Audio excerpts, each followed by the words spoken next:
Il est 6h44, c'est donc l'heure de la French Tech. Aujourd'hui avec Augustin Marty, cofondateur de Deep-O-Matic. Bonjour. Bonjour. Alors on va expliquer ce que votre technologie, c'est l'aide au diagnostic grâce à l'intelligence artificielle. On n'est pas dans le domaine médical, en général on parle beaucoup de ça dans le domaine médical, mais vous en fait vous êtes beaucoup sur les télécoms, demain dans l'énergie et les infrastructures électriques. Vous aidez les techniciens qui vont ouvrir une armoire par exemple de fibre optique, de savoir ce qui s'y passe grâce à l'IA. C'est ça l'idée ? Oui, absolument. Absolument, c'est ça. C'est une plateforme logicielle qui se dédie ou qui est pour les entreprises qui opèrent sur le terrain. Donc principalement, en effet, on a été tracté, porté par le secteur des télécoms. Il y a beaucoup de choses à regarder, mais aussi pour le secteur de l'énergie. Donc on a comme client l'équivalent EDF en Irlande, en Belgique, et on aide les agents sur le terrain à automatiser le contrôle qualité de ce qu'ils font toute la journée, en analysant les photos qui sont prises par leur smartphone avec de l'intelligence artificielle, avec de la reconnaissance d'image. Donc c'est un gain de temps, c'est ça, j'imagine, pour les sous-traitants, pour les opérateurs.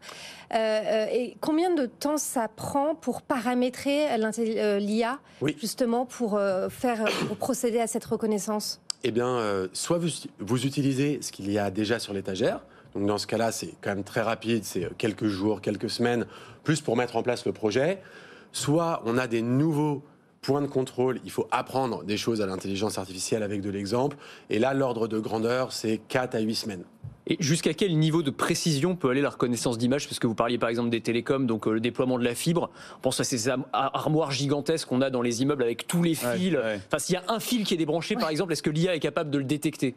Alors, la règle générale, c'est que nous, on se spécialise sur ces métiers du terrain. Donc ça va très très loin. C'est aussi performant que l'œil humain, mais sur ce qu'on peut voir. Donc effectivement, si c'est un sac de nœuds, c'est fini. Et le meilleur usage pour faire gagner du temps, c'est plutôt de partir d'une bonne infrastructure et d'aider le technicien ou l'agent sur le terrain à réussir son geste du premier coup. Parce que effectivement, la magie de l'IA, c'est que le contrôle qualité, il est en temps réel. Si c'est des métiers où il y a des grandes pénuries, les gens peuvent arriver d'une agence d'intérim, ils ne sont pas forcément formés depuis 30 ans. Donc si il y a quelque chose de faux qui est détecté, l'application va dire attention, non, là on est en train de se brancher au mauvais endroit, là on est en train de poser le panneau solaire et de rater un composant. Donc c'est vraiment l'idée de l'instantanéité, du temps réel qui va faire gagner du temps pour revenir sur la question précédente. Je vais donner quelques chiffres qui montrent la rapidité de votre développement. Aujourd'hui, vous aidez dans leur tâche à peu près 20 000 techniciens et c'est 1 million d'interventions analysées chaque mois par votre plateforme et c'est énorme. Oui, c'est énorme, c'est un vrai usage. On est passé de l'innovation à un usage industriel. Ouais. Il y a des gains de productivité, pour y revenir, qui sont assez importants, qui sont entre 3 et 10%, ça dépend des clients, ça dépend des secteurs. Il y a des gains de qualité, indispensables parce que nos clients font face à des pénuries aussi de matériaux, des enjeux géopolitiques, on ne sait pas si on va pouvoir se fournir. Donc ça marche bien, ça y est, on a passé...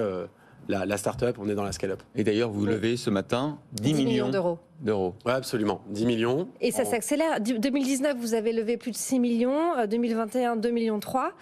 Aujourd'hui, 10 millions. Vous allez poursuivre votre développement à l'international ? Oui. Aujourd'hui, on est présent Belgique, Suisse, Angleterre, États-Unis, Colombie même. Donc, on va poursuivre avec une concentration sur l'Europe et les métiers de l'énergie, parce qu'on pense que demain, on doit construire un monde soutenable. Il y aura des millions d'agents sur le terrain pour poser des panneaux solaires, des bornes de recharge de véhicules électriques. Ouais, on va beaucoup décentraliser la production d'énergie en fait. Et du coup, on va décentraliser les interventions techniques et les points de friction et de défaut en fait. Oui, pour faire une centrale nucléaire, il faut des dizaines de milliers d'éoliennes, de panneaux solaires. Ouais. Et donc évidemment, c'est beaucoup plus de monde sur le terrain. Et avec quelle marge ? Est-ce que je disais que vous promettiez une marge d'erreur de 3%, c'est ça ? À peu près, oui. Ouais. À peu près. Et du coup, sur des infrastructures critiques comme une centrale nucléaire, des panneaux solaires ou des télécoms, ça paraît même beaucoup, 3%. Qu'est-ce qui se passe dans les 3% restants des cas ? C'est beaucoup, mais on laisse une marge de... Il y a un dialogue avec l'agent sur le terrain. C'est-à-dire que l'IA peut se tromper et dire « Je pense que vous avez mal branché telle personne sur le réseau ». Le technicien peut dire « Non, là, j'ai bien fait mon boulot, je contredis ». Et à partir de ce moment-là, on va envoyer toute l'information, le reportage photo, à un agent qui va être au siège pour faire une petite vérification par une tierce personne qui va être humaine. Collaboration homme-machine. Exactement. Ouais. Il le faut parce que l'IA est jamais parfaite. Je crois que vous voulez doubler votre de taille d'ici 2024. C'est quoi la nouvelle frontière? C'est quoi? C'est les États-Unis? Est-ce que vous avez des concurrents dans ce domaine? Comment vous allez... La concurrence, il y a beaucoup une concurrence indirecte des plateformes de cloud américaines parce que elles vendent à l'avance des gros montants et les grandes entreprises cherchent à utiliser cette ressource qu'elles ont déjà achetée avec leurs data scientists pour construire des solutions équivalentes. Donc, on n'a pas beaucoup de concurrents directs, on a des concurrences en interne principalement, avec les outils disponibles chez les géants du cloud. Il y avait une application qu'on voyait pour ceux qui nous regardent à la télé que je trouve géniale. Alors on est loin des infrastructures critiques, c'est la détection automatique de plateau repas. Ça fonctionne aussi, c'est-à-dire qu'on est capable à partir de caméras de savoir exactement ce que vous avez sur votre plateau. Et de la vision à terme, c'est d'adresser tous les métiers du terrain au sens large. Et ça, c'est un client qu'on a déjà, donc qui n'est pas cœur de cible, mais avec qui on travaille depuis 3-4 ans, qui grandit, qui va très bien, qui est toujours un de nos plus gros clients. Et effectivement, on automatise le passage à la cantine en analysant tous les plateaux repas. Donc la technologie, elle peut aller effectivement très loin.